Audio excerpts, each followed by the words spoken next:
That won't work actually, right? 7, 8 is more than 6. 0, 0, 0. 0, 0, 0 does work, yes.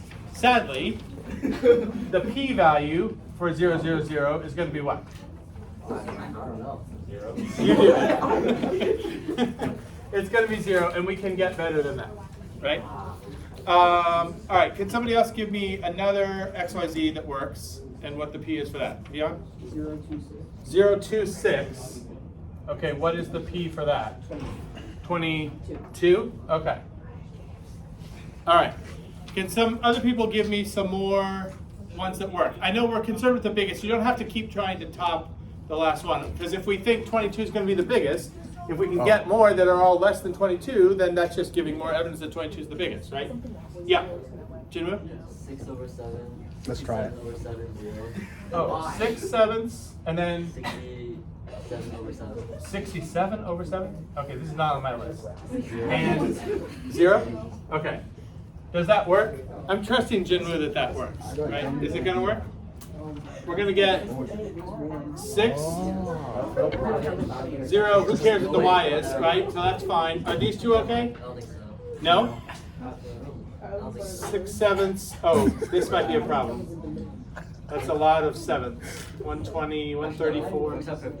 140. Okay, so we're okay there. What about here? This is just 3, 180, and 21. 191 over 7. That's less than 30, right? 210 over 7 would be 30, right? So that does work. Okay, and the z is 0. Yeah, and they're all positive. Okay, what's the 20?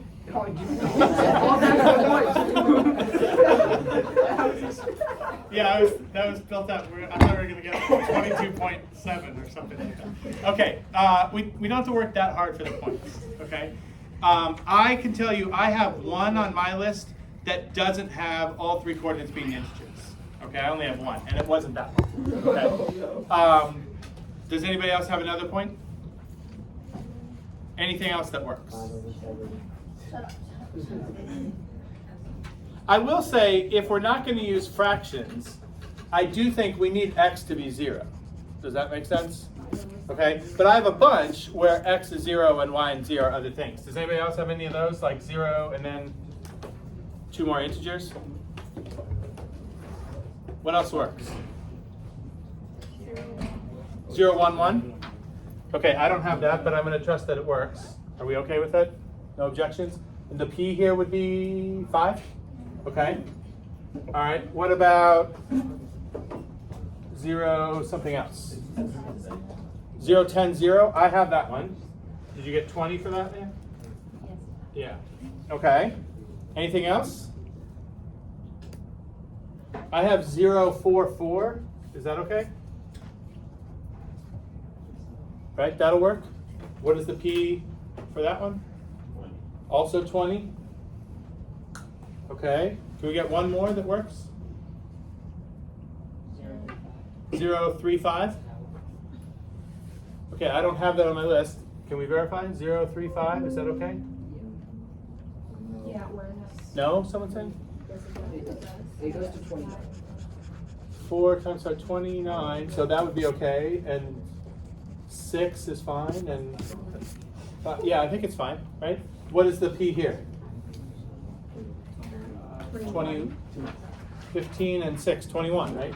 Okay. Okay. All right. So based on this, we would say the maximum looks to be 22, right? We didn't get anything that beat 22, but this does not conclusively prove that the max is 22, right? There's an infinite number of points to choose from, because you can envision, like, the feasibility region is still like some region in space. So although it might be hard to find a lot more integer coordinate points, there's an infinite number of points, and we're not trying all of them. We're trying 7 of them, and out of the 7 we tried, 22 is the biggest, okay?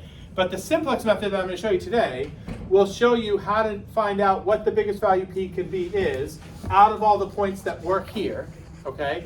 It'll figure out what the biggest value is, and it'll figure out what you need to make x, y, and z to get that. Now we know we have one x, y, and z that gives it to us, right? If x is 0, y is 2, and z is 6, we will get 22. So that's the kind of thing we're looking at, but we don't know from this that 22 is the actual max, okay? That's what we have to figure out using this new method I'm going to show you today. Okay? All right. Now, you picked up two packets. One says notes and one says practice. The one that says notes is going to follow with what I have on the slides here. There's room for you to take down things that I show you, and some of the stuff is copied for you from the slide onto that sheet. The practice is for homework, but you likely are not going to be doing the whole practice packet. It's going to be determined by how much we get through today. So I will tell you before we go which ones I want you to do in the packet. The homework will come from that packet, but it probably won't be all of those problems. Okay? All right. So I'm going to warn you ahead of time, in showing you what the simplex method is, it's going to be new to you, and there's a bunch of terminology that's new to you. Some of this is going to look familiar because, like I said, we're going to be using matrices and row operations. So you're coming from a place where you understand the sort of foundation for what we're doing, but there is a lot of terminology that's part of the simplex method that's new to you.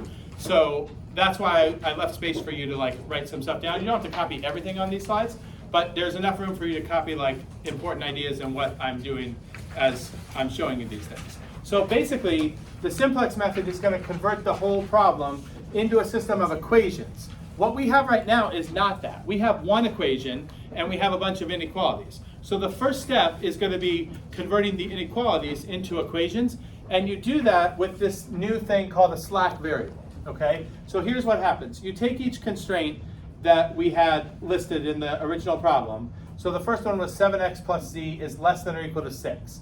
We're going to introduce a slack variable, new name for it. You can't use any of the names for the variables that are already in the problem. So I'm going to bring in the slack variable. The first one is s. And I'm going to say, instead of saying that 7x plus z is less than or equal to 6, we're going to say 7x plus z plus s, the new slack variable, will be equal to 6. So s is the amount that you would have to add to the left side of the inequality to make the two sides match, where you can write an equal sign instead of a less than or equal sign. Does that make sense? So since this is less than or equal to 6, if 7x plus z was already 6, which is possible here, what would the value of s be? 0, right? But in any other case, 7x plus z is not yet 6, so s would be some positive amount that you would add to the 7x plus z to get that to be exactly 6. Does that make sense? So s is going to be some non-negative amount. It could be 0 if the left side was already 6, or else it's some positive amount to make up the difference between the original left side, 7x plus z, and the original right side, 6. Does that make sense? That's the term slack. It's like whatever extra you need so that the two sides are balanced. Okay? You do the same thing for all the constraints. So the next constraint was x plus 2y is less than or equal to 20. So we introduce a second slack variable. You have to use a different slack variable each time. So since I called the first one s, I'm calling the second one t. So t is what I add to x and 2y to get exactly 20.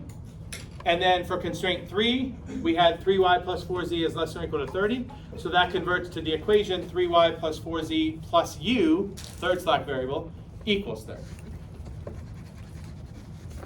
Okay? So that's the first sort of new term, slack variables. It's what you add to inequalities to make the inequalities into equations.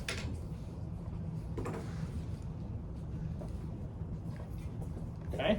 Now, I technically did have 3 other inequalities, right? We had said that x, y, and z were all greater than or equal to 0, but the simplex method assumes that all the variables you're working with are non-negative, so we don't need to represent those other inequalities in the problem, because that's just part of the simplex process, is it already assumes that all the variables you're working with are not negative.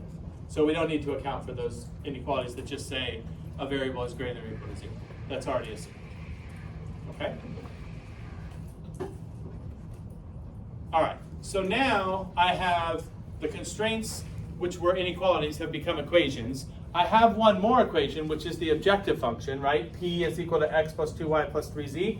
I want to incorporate that equation into the rest, but I want them to be in the same format. So right now, x, y, and z all appear on the left side, and in this equation I have p is equal to, and x, y, and z are on the right side. So I'm going to bring this equation into the system by moving all the x, y, z terms over to the left side where the p already is. So it comes in as negative x minus 2y minus 3z plus p equals 0. And now all 4 of these equations are treated the same way, where all the variables are on the left side, and on the right side all we have are the single constant values. Does that make sense? Okay, so now I have a system of equations. How many equations are in my system? 4. How many variables am I dealing with in total here? 7. There's the original 3 decision variables, there's the 3 new slack variables, and there's the objective function variable p, right? So that's 7 altogether. So 4 equations, 7 variables. If we were going to represent this all in a single matrix, what size do you think the matrix would be?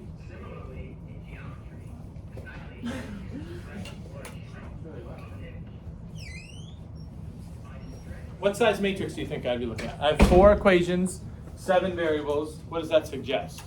What dimensions? Like what by what?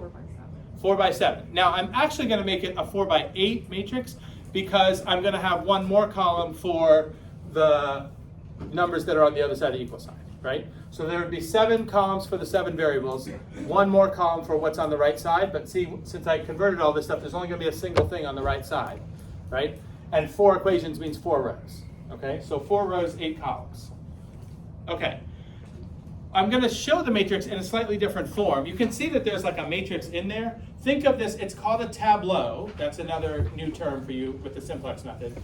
And the tableau is basically like an annotated matrix, okay? You have your 4 rows and your 8 columns, but I have some additional lines and labels that are meant to sort of separate different parts and explain what's going on in this matrix, okay? So the first thing is, above the top row, I have labels corresponding to what variable each column is representing, right? So I have my x, y, z columns, then I have my 3 slack variables next in the order that I brought them in, s, t, u, and then p was the objective function variable. So I have labels for each of those.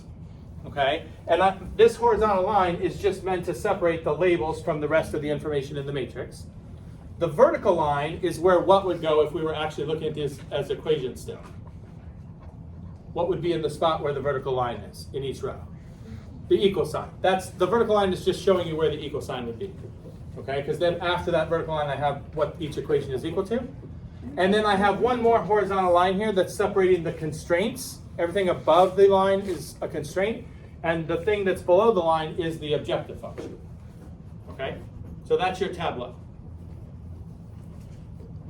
What we're going to do with the tableau is treat it like a matrix where we can do row operations on it, and we're going to manipulate the tableau to be able to find the solution to the linear programming problem. So that means we're going to find in this matrix, in this form, what is the value, the maximum value of p, and what do we need x, y, and z to equal to give us the maximum value of p. Okay? Anybody have any questions so far? Okay.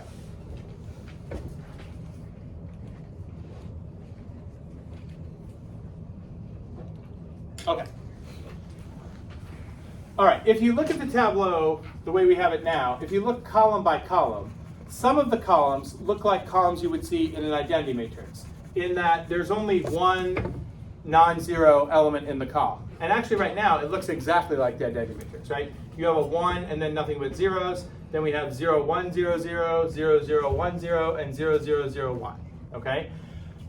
The p at the end, that's always going to be one of these variables. We're going to, instead of categorizing them the way we used to, which was x, y, and z were decision variables, s, t, and u were slack variables, and p is the objective function variable, we're going to recategorize them into 2 types. They're called basic variables and non-basic variables.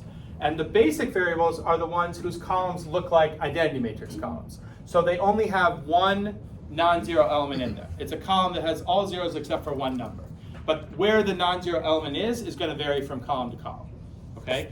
All the other columns have more than one non-zero element in them. If you have more than one non-zero element, which is what x, y, and z have now, they're called non-basic variables. Okay? So you have basic variables and non-basic variables. And the basic variables, I'm going to label the rows according to the basic variables. Okay? So the top row is going to be the row that corresponds to S, because if you look at S's column, where is the one non-zero element in it? It's in the top spot. So that means the first row is S's row. Okay? Look at the next row here. Which basic variable has its non-zero element in the second spot? T. So row 2 belongs to T right now. Okay? Which basic variable has the non-zero element in the third spot? U. And the last basic variable, which is P, it has its non-zero element in the last spot. So the bottom row is P's row. Okay? These labels are never going to change. But these labels are which variables are the basic variables. And as we go through the process, we're going to do this exchange where we switch a basic variable and a non-basic variable, okay, one at a time. Right now, and the general rule is all the non-basic variables you set always equal to 0. So right now, those are x, y, and z. If we set those equal to 0, then you can use each row to get the value of the basic variables, and the values that the basic variables give you will give you a solution that is feasible, meaning it satisfies all the inequalities, but it's not necessarily the optimal solution, meaning P might not be as big as it could possibly be. Okay? So right now, if you use row 1, it says that S is equal to 6. Remember, we're going to have basic variables being 0. The basic variables right now are these, the ones that have more than one non-zero entry in them. So if we're saying all those values have a value of 0 right now, X is 0, Y is 0, and Z is 0, then this equation just reduces to S equals 6. That's where I'm getting this. Oh no, it's not drawing for me. There we go. Okay? Row 2, you let the non-basic variables be 0. All you get is T equals 20. That's where this comes from. Okay? Row 3, if these are all 0, all you have is 1U equals 30. So U equals 30. Okay? All the non-basic variables automatically get values of 0. Okay? And so what this says is if X, Y, and Z are 0, P of 0, 0, 0 equals 0, which is what this row says, right? If X, Y, and Z are 0, the bottom row just says P is equal to 0. Okay? That is a solution that satisfies all the constraints. Remember, the origin was on our chart. That was one value that worked. But it's not the maximum value of P. We saw that we could get a bunch of positive values of P, so we know that this isn't the best value yet. Okay? What we're going to do is, one by one, replace a basic variable with a non-basic variable with an eye on increasing the value of P. Okay? And if each time we do that until we can't do it anymore, then once we've done it the last time, and there's no more ways to like exchange the variables to get a bigger value of P, then whatever value of P we're on at that point is our maximum value that we're looking for. Okay? Now the process of switching the variables in and out involves this thing called pivoting, which relates to row operations like what you've done before, but in a slightly different way than you saw this before. Okay? Okay. So we're going to choose an element in the matrix to be the pivot element for this step. And the process of choosing the right pivot element is in two parts. The first part is you choose the column where the pivot occurs. And then once you have the column, you choose which element in that column is the actual pivot element. Okay? The first step is picking the column. And the way you pick the column is you look at the bottom row, and you're looking for the column in the bottom row that has the largest negative value. If you don't have any negative values, that's telling you you're already at the optimal solution. So since we have negative values here, we know that the solution we have right now, which is giving us P equals 0, is not the best we can do. There's a way to improve it. So you first figure out which column are you going to select by choosing the column that has the biggest negative element. That's the Z column. So the pivot element is going to be somewhere in the Z column. Okay? Then you have to figure out which element in that column are you going to select. And selecting the element involves this thing called computing the test ratio. I'll show you what that is in 1 second. And you choose the element with the smallest test ratio. Okay? Now it says only positive elements in the pivot column are eligible to be the pivot. You can't make the pivot 0 or any negative number. So if you look at the choices we have in the Z column, what elements are actually eligible to be the pivot? You've got 4 numbers in the column, but some of them are ineligible, right? So which ones could be the pivot? 1 or 4, okay? 0 is not eligible, -3 is not eligible. So you have to do this thing called the test ratio. The test ratio involves taking the number on the far right side in each row and dividing it by your pivot candidate. So 1's test ratio is 6/1, and 4's test ratio is 30/4. Okay? Now, pause for a second. I'm going to go through a bunch of steps here where you're probably going to be thinking like, I don't understand at all why you're doing this. just put that aside. The why will come. You first have to learn how to do it, and then I can show you why you're doing it, okay? So if you're waiting, like, I don't want to write this down until I know why we're doing that, don't do that yet, okay? The why is coming later, but it's not, I have to show you how to do it before I can show you why what you're doing works, okay? All right, so here's my two test candidates, right? Either the 1 or the 4. The 1's test ratio is 6 over 1. The 4's test ratio is 30 over 4, that's 7.5. So between 6 and 7.5, 6 is your smaller test ratio. So 1, the element that goes with that test ratio, is the pivot element. Okay? All right, at this stage, you're going to be able to see how we're exchanging the variables. Do you remember I had these labeled where row 1 belonged to S currently? Right? Row 2 was T, row 3 was U, and row 4 was P. Okay? Now that we know this element is the pivot element, this tells you that S is the basic variable that's going to leave the set and be replaced by Z. So because 1 is in S's row and Z's column, we have what we identify as S is the variable that's leaving the basic set, and Z is the variable that's coming into the basic set. So we're going to make the Z column look like a basic variable column. It's going to have a 1 here and zeros the rest of the way. But when we do that, the S column, which is basic right now, is going to become unbasic or non-basic. Like there's going to be more than one non-zero element here. So Z and S are going to switch positions. Okay? And the way to do that is to use row operations. This is just like what we did when we were doing like row echelon form. We want zeros in the rest of this column other than this one. Okay? So this one doesn't change, it's in the pivot spot. This is already a 0, so nothing has to happen. But we need this 4 to be a 0, and we need this -3 to be a 0. Do you see what operation you could do, similar to what we've done before, to make this 4 a 0? Like multiple of a row plus another row replaces that row? What would that be here?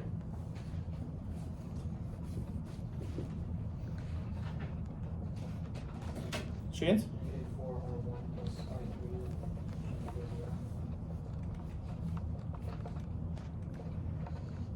-4 R1 plus R3. Yeah, I'm going to write it this way, and I'll show you why in a second. You're going to take the row that you're trying to make a 0. You are allowed actually to take a multiple of that row plus or minus a multiple of the pivot row and have that replace the row you're trying to change. Okay? Now, these are elementary row operations, right? I'm taking a multiple of one row, adding it to another row, and having that replace the row. So right now, these are elementary row operations, just like what you did before. Okay?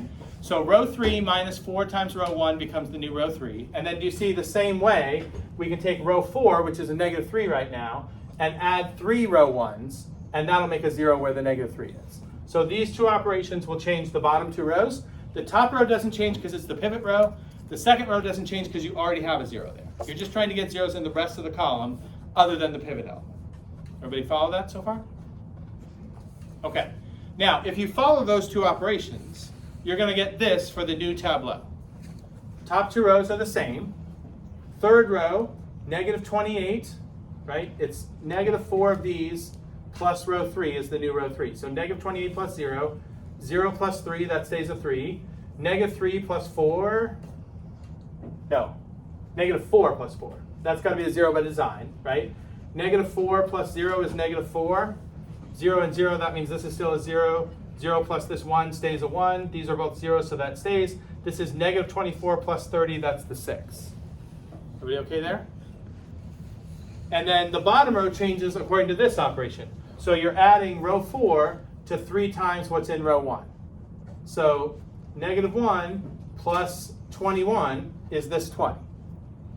-2 plus 0 is -2. -3 plus 3 is 0, that's by design. This is 0 plus 3, that's why this is a 3. These are 0, so that's a 0. These are 0, so that's a 0. This is 1 plus 0, that's a 1. And this is 0 plus 3 times that, that's this 18. Is everybody okay there? Okay, now, do you see which columns are the basic columns now? Which columns look like identity matrix columns? Z, T, U, and P. So it's the same as what we had before, except Z is now basic, and S, which was basic, is not anymore. Does that make sense? So if I wanted to label up here, I still had the same labels, right? I had Z, sorry, I didn't have Z yet. Before I did the pivoting, this was S, T, U, and P, right? But now, S is not basic anymore. What's the basic variable that goes with row 1? Z. But the basic variable that goes with row 2 is still T. The basic variable that goes with row 3 is still U, and the basic variable that goes with row 4 is still P. So everything's the same except that Z and S switch places. Does that make sense?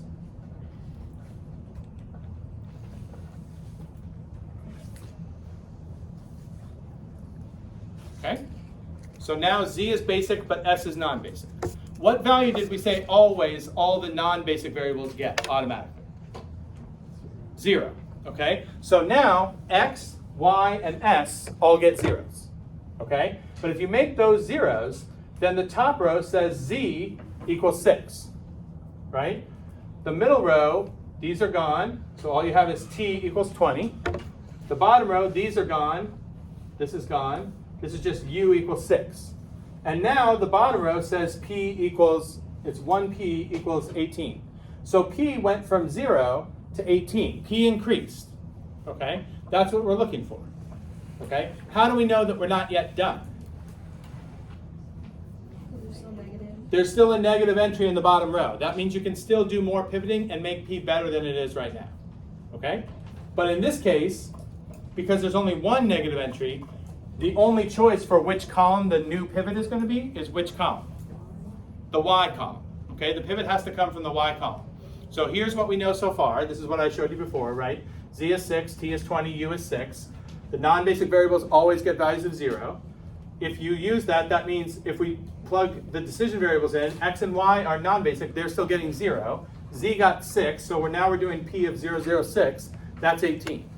Okay? To connect this to what you did graphically, what we're finding is the origin was our initial point. That would have been like a corner point. 0, 0, 6 is another corner point, and it gives us a higher value of P than the first one did. But this negative entry here tells us there's still some other point we could find that would be better than the one we're on right now. Okay? All right, so now we do the same thing we did before. So Y has the pivot in it. It's in the Y column. What are the candidates for the pivot? Only 2 and 3, right? Because negatives and zeros can't be pivots. So it's either the 2 or the 3. How do you choose? The test ratios, right? What's the test ratio for 2? It's 20 over 2, that's 10. What's the test ratio for 3? 2, 6 over 3. So if the test ratios are 10 and 2, then which one should be the pivot? 3, it's got the lower test ratio. Maria? Is there ever a case in which the test ratios are the same? Like you get a tie? Yeah. That can happen, and then you can choose either one, okay? I don't think it certainly isn't gonna come up on the homework you have, but I do think it comes up down the road, and you can choose either one, okay? All right, so now we do the same thing. You do row operations on, well, which rows need to change? If 3 is gonna be the pivot, that means I wanna make this column zeros everywhere except the pivot.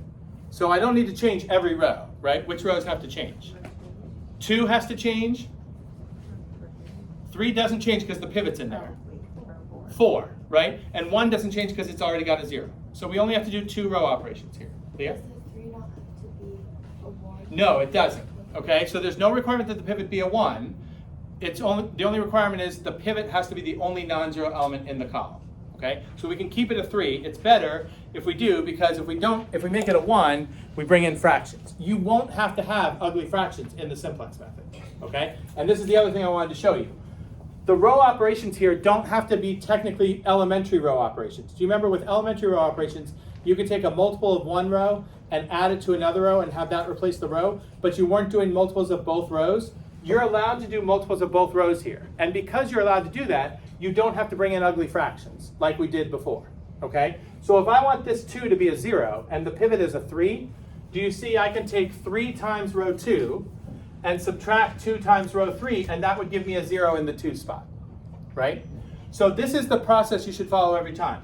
The row that you're trying to get a 0 in, take a multiple of that row and then add or subtract a multiple of your pivot row.